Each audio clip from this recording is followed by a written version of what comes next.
La défaite jugée injuste de Sa Majesté Sanga Balende devant Lubumbashi Sport ce dimanche n'a pas laissé indifférent le président sponsor du club.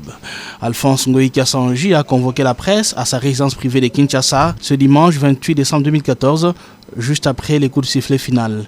Il ne comprend pas pourquoi l'arbitre Mbungu Mabiala a refusé le but égalisateur des Rouges et Or pour revenir sur une faute imaginaire à l'entrée de la surface de réparation, alors que ni le joueur supposé fautif, ni le buteur n'ont jamais été sanctionnés. Le football doit être réel et on doit suivre la réglementation sportive. Nous venons de jouer notre dernier match. C'est un match remis selon le règlement. Il y avait déjà les officiels qui devaient arbitrer ce match, qui étaient désignés par la Linafoot.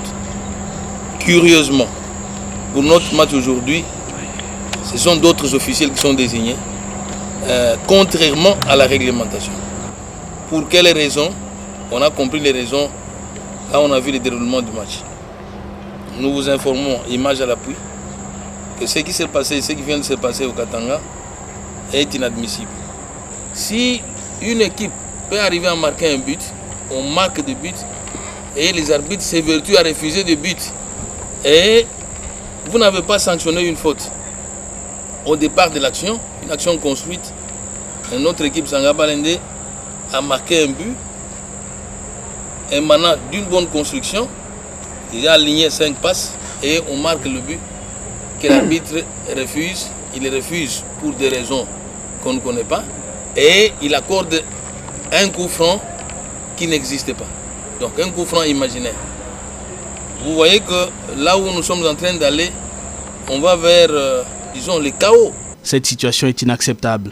Ngoyi Kassanji exige que l'arbitre Mbungu soit sévèrement sanctionné pour sauver l'image déjà salie de l'arbitrage congolais. On comprend même pourquoi nos arbitres ne sont pas alignés. Donc la CAF ne retient pas nos arbitres. C'est à cause de ces choses qui sont entretenues assez souvent par les mains noires qui dirigent notre football et qui sont en train de tuer notre football. Et si on ne corrige pas ce genre de choses, ce genre d'actes, il n'existera pas de football en République démocratique du Congo.